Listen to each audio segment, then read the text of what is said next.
Hello and welcome to the Handicapable Black Woman Throne Room. My view of humanity is a whole new tea. And thank you for listening to part two. But before I dive right back into the whole mess of how masculinity, being a conservative, the patriarchy, and it's like that's not all in this episode, but a lot of my examples basically explain and show how men don't want women to be powerful and amazing women. They want us to be dainty, soft, submissive, and just tolerating their poor example of, well, no, okay. And this only hurts if I'm talking about you. Like, okay, because some men are like, oh my God, okay, don't be so sensitive. And that's the funny thing.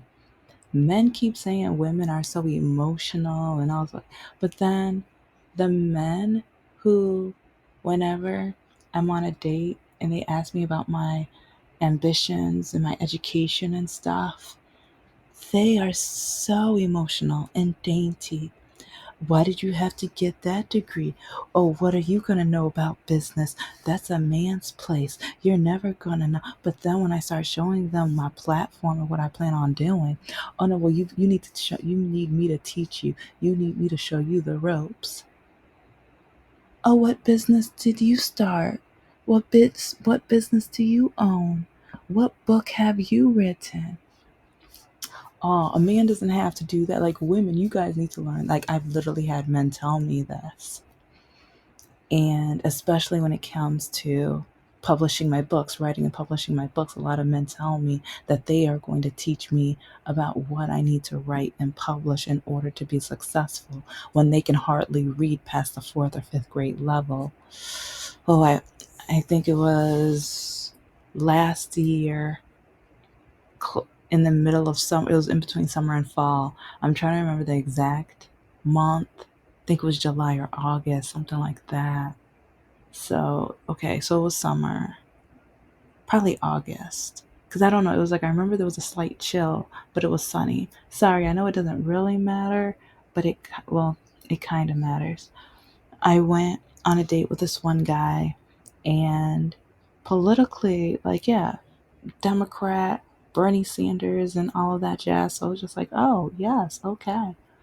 But I remember when we were at the Coney Island, I was telling him about my books and how I publish and everything, and he was like, "Oh, really?" He was like, "You write?" And I was like, "Yes." And because I mentioned this before, but a lot of men think I'm not serious, or they think I must be joking or just trying to make up stuff to impress them. No, so I don't need anything to impress a man. If you don't like me, I don't really care.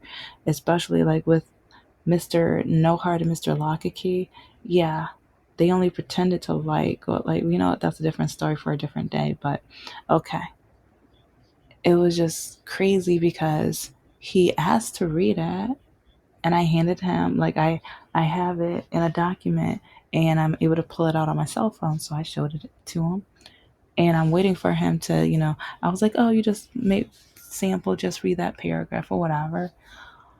Oh my dear. And I already knew, like, I've already caught a couple other guys who could hardly read.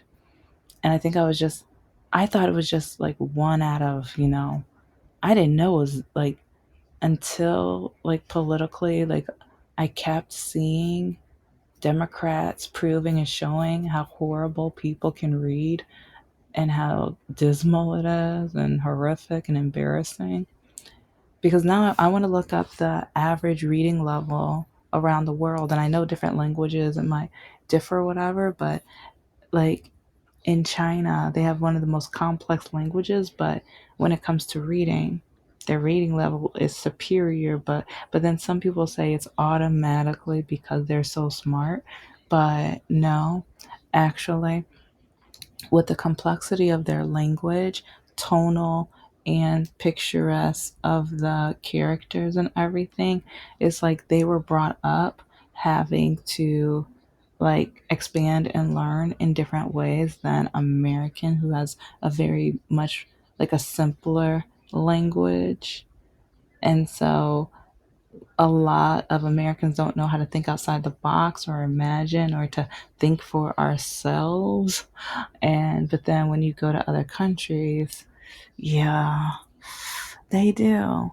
But anyways, it's just when I handed the guy my phone, it was taking him forever. And it was to the point where I didn't think he was reading it. I just think he was looking at the phone, just like, okay, I'm gonna pretend I'm reading it, whatever. And because that's what I was thinking he was doing. And I'll tell the whole story of that later because this is this was the date. Yeah, I don't think I ever mentioned much information on this one, but this is the one where the waitress kept hitting on him and checking him out, and then even going to other waitresses trying to see how she could get his attention. And he knew it too, because when we got in the car driving off, he was saying, but then I think it's funny because he ended up after our date having food sickness. And I'm like, nah, he probably went back to that Coney Island and picked that girl up because, like, a lot of men, they say they want, like, well, a lot of men either say they want an uneducated woman for power, dominance, control, and that means submissive, or they say they want a strong woman so they can smash their dreams and goals, diminish them. And I keep saying diminish. I'm wondering why. Maybe I'm supposed to put that in my novel. I'm going to try it out. Okay. But they're just trying to belittle, humble a woman to the point where they squash all their dreams because they either gave up or they said they gave some sorry, stupid excuse for them not accomplishing anything in their life. Because you're going to see a pattern with a lot of these men, especially Republican, conservative, or men who've been in prison. They keep saying that I need to get a hobby. They keep saying that I need to get a hobby and I must be bored and I must not have anything to do because I'm not scared to show evidence of how stupid, idiotic, worthless they are. Because I'm not scared to show the truth. And trust me, I'm nothing to brag about, but I know what I don't deserve. Or like, well, I should. Okay, I know I deserve better than what these men have to offer. That, yeah, okay. Because I was gonna say something like they don't. I don't deserve, but I'm like, no, they don't deserve me. Yeah, because most of these men who write me to belittle me, if I didn't have those standards and they tried to ask me out and they got to know me and they got to know like my education and all the things I plan to do with it, they are the exact same men who will take a jackhammer and just smash my dreams to shreds and just squash it, burn it. They will do anything and everything. So that's one reason I talk about dating nightmares and I show the proof, and also there's some people who, and like, they think I'm lying even when I show them the proof. And with some of my past dates that I don't have the proof, they don't believe me. But then there's somewhere I might have to go to my old cell phone. I'm petty and I don't care. Like, and some people are like, oh, but that's so mean, that's so evil. I don't care. I'm at the point where, you know what? I've been working on trying to create the best villain in my novel, and I'm at the point where I understand. I don't like villains, but at the same time, now I'm starting not to blame villains because, especially, some people don't believe what happened with Mr. Lockakey, and I'm at a point where, you know what? I'm gonna say his name. His name's Michael. I think I said it once before by mistake, but then I was like, you know what? I don't even care. Whoever catches it, catches it. Yeah, Michael is his first name, and I'll keep it to lock a key for right now. But he has a daughter. He might have more kids. I don't know. But I remember when his wife started kept calling me the N word when I was trying to get my money back because he owed me money because when he was unemployed, he needed work And so I gave him gas money to go to job interviews. He took my gas money, turned it into special candy money behind my back, and he would go to women's houses and cheat on me, and then come to back to the house, and he would be so under the influence. He would show me the nude pictures of him and her in positions. In positions. I don't have those images because, well, like when I would ignore him for half a week and then he would start sobering up. He would, why are you not with me, baby? I love you, baby. What are you doing? You need to come over here. You know what I'm going to do to myself if you don't come over here. Oh my gosh, I love you. I need you. And then I would tell him, have you looked in your phone? Have you looked in your phone? And then he would look in the phone and he'd be like, I didn't do this. Okay, you're inside her. You're inside. And I mean, I guess I'll say this will be like an 8 episode series because that, oh, but yeah, he cheated on me so many times.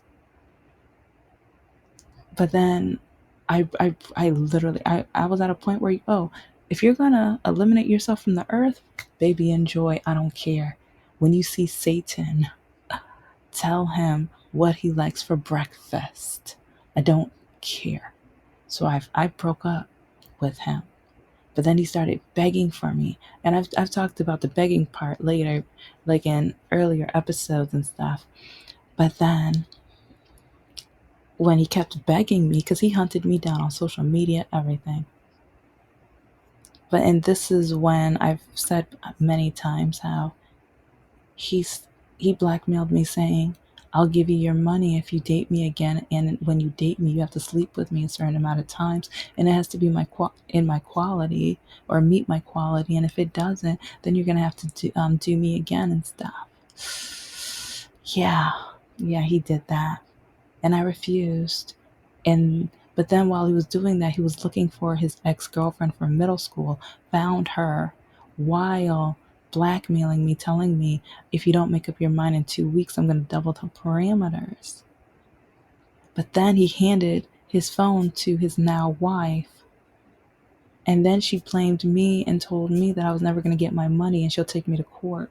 And then she started calling me the N word, saying how worthless I am, and told me that he would never, like, I'll save the rest, but these men don't mean us any good. He wanted my money. He loved my money. He loved my vehicle. It's like he had a car, but he was so irresponsible with it. He didn't keep it up. He loved taking advantage of me. He loved, like, whenever I was able to either, like, I mean, he hated my master's, but he loved the opportunities and the careers that I was looking at. Because I remember one time when I told him the positions I wanted, he looked them up. And he started telling his friends, and I know this because one of his friends' wives she was warning me, and she didn't realize I was already planning to break up with him. So when we had that conversation, I remember we fist bumped. And I remember like 2 or 3 weeks later, she broke up with her guy. And they have a son together, so I kind of felt bad, but at the same time, her ex is a no good scoundrel who is a piece of, and I feel really bad that she had a son with him, but it is what it is. So I'm never gonna say the son is a mistake, but at the same time, my ex's wife had the nerve to put it on me, and she has no idea. And I did not, like, I broke up with him and I wanted to stay broken up with him. I didn't want to be back with him, but he was threatening to not give me, like, and I never got that money back. I was planning on using that money for my illustrator so I could publish my first book. And yes, I was going to be behind my mother's back. She was still threatening to kick me out the house, but I was at the end of my ropes and I was just like, I want to finally publish. I'm a good writer. I can start this as my career. And then my ex looking up my career goals in marketing and advertising. And that's like the only reason he want, like, And the thing is, I don't know why he wanted to be with me in the beginning other than to use me. Because when he ran into the middle of the street after he stole my license, my social security card, and other material from my purse to force me to have to come back to his house, what kind of man does that?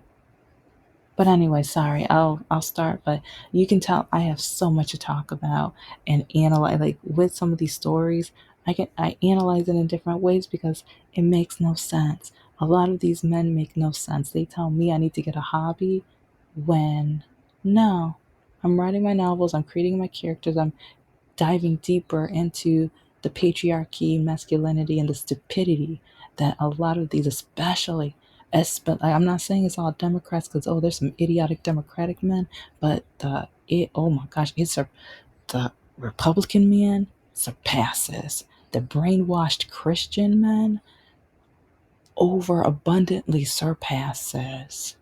And I'm a Christian woman, but I'm more spiritual Christian now. I am dismissing the disgusting brainwash. But anyway. Okay, because here are some key things that I know a lot of men, or they're trying to be alpha men, they're trying to show themselves as being inferior and things because when you have to set rules for a woman in order to feel inferior, because some men cannot stand that I have standards, but I have standards to help my mental health. I have standards because of the men who have tried to tear me down, tear me apart, and tell me that I was worthless or not worthy in order to feel inferior, in order to take over, and in order to take my thoughts, ideas, and initiatives in life away from me. Like, because I keep getting back to my business, but that's one reason because it means so much to me. And so many men tell me that my job is to have babies, that my job is to have kids, while they don't ask me. Like some of them ask me why I don't have kids, but they ask it in a condescending way, or they ask while being like gaslighting or telling me, "You're dried up. You're too old now. You wasted your time." But the crazy part is like at my church, they say how you're supposed to have kids with the man that you're going to be with for the rest of your life. I was trying to do things the traditional way, and a lot of you guys, if you listen to my stories, you already know some of the heartbreak and crap I've been through.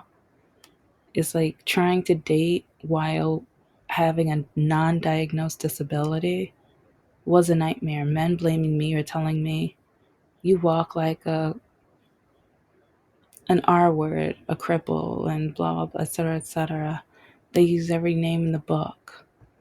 And some men are like, you can't get your master's while you're walking like that. It's like you walk stupid, but you're trying to be smart. And, you're trying to start your own business, but you walk like that. No one's going to take you seriously. No one's going to buy from you. No one's going to help you. No one's going to care about you. Okay, so that means since I walk like this, you don't care about me. You only care about how I can take care of you. You only care about what you can get out of me. And I've stated that to a couple guys. No, did I say that? Did I say that? Like, no, you said it without saying it. You're telling me that no one else is going to care about me, about my goals and opportunities and things like that. And or you tell me the only reason I'm going to get anything is because of how I walk. Then I don't want anything to do with you. But then men are like, see, you're going to be alone. You're going to be like, and there's men on dating apps with my standards. They laugh or, oh, it's hilarious. You're never going to find a man. You're never going to find anybody. Maybe, maybe not. I kind of retired. Like, part of me came to the realization where I I'm not the marriage type because I am strong-willed, I am stubborn, I am a lot of the things my mother could not stand about me, and a lot of the things she was trying to change about me. And there's so many things where my family members, they talked about me behind my back, or they judged me and said so many awful things, and in reality half the things they think or so-called know about me are lies. And even the people at the university, at Oakley University, oh yeah, I say the name of the school because they should be ashamed with, like, some of the staff. Some of the staff should be absolutely ashamed. It's like a lot of them called me a liar. Huh. After all of the crap that I was going through at home, and then like with my disability, I find out that with my disability, that's one reason I had such a hard time studying and learning and things like that. And so sometimes there were some classes that I took, and like the way the professor was teaching, it was just confusing and it was frustrating. And but then at like when I try to ask for help or get help or anything, they dismiss. They didn't care. One of them was like, "Well, you need to try harder. I don't think you're paying attention. I don't think you're doing anything. I don't think like." It's like, okay, but dot. I have a learning disability component with my disability. Yeah, but a lot of men out here, they want to say if I get anything, it's only because of my disability, but they don't realize with my disability, I have to work 2, 3, 10 times harder in order to get, like especially with my masters, I have to work so much harder. And then with like even learning, like I taught myself how to use different computer programs, and oh my gosh, it's crazy how with some of the college classes that I taught, and it's like I still teach, but only it's like because right now I'm just like, you know what,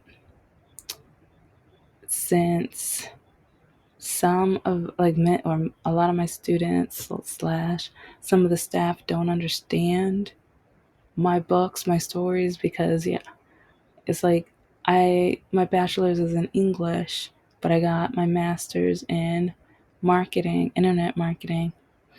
But I was trying to do that, like, one, I want to work in marketing, but also I thought, let's just say things happen in beautiful and amazing ways, because it was not until I was almost done with my second master's that I realized that I had not only the English as my bachelor's and then the double minor. Then I had my first master's in teaching and training with technology. And then I had my MBA in internet marketing. Put those all together. Now I will be ready to have my own publishing business of my children's books and books, but also I can create and have educational activity books since I have my MA in like teaching and training with technology. So, but it took so much work and a lot of studying, and I was working 2 3 jobs or a lot of promotional marketing jobs. But and like during my lunch breaks I would be in my car studying, or like at food concessions, and it was crazy because some of the jobs they would tell us what we were allowed or not allowed to have on premises or whatever.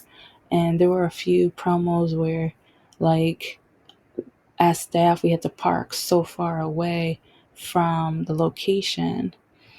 And but I was trying to get ready for a test, and but it's like they weren't gonna, like, because I even asked, like, can I keep my book and stuff under like a table or whatever and stuff, because by the time I get to my car, it's almost going to be time to turn right around and go back to the premises. And they were like, no.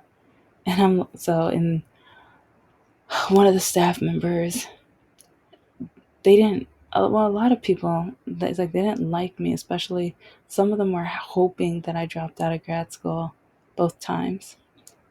And like this one team lead on purpose It's like I remember even later I heard them talking about me. They didn't know I was on the other side of the tapering wall or whatever. It was like a make believe wall or whatever. It's like it was like a film or whatever. But they were just like, yeah, it's like she thought of a good idea of where to put the book, and no one's gonna see it or know about it. But I want to see her fail.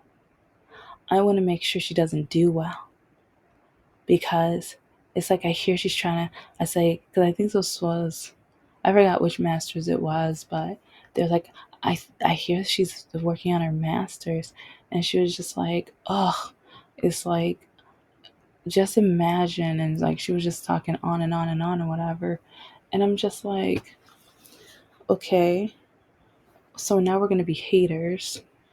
And the funny thing is, yeah, she always had a cross on her necklace, like, so it's like Christian woman saying, like, I thought we were supposed to be supporting, supposed to uplift and encourage each other, but I guess I was wrong. But anyway, it's like when it came to work, a lot of the coworkers didn't like, and the thing is, a lot of the, like, I'm still friends with two of my old bosses.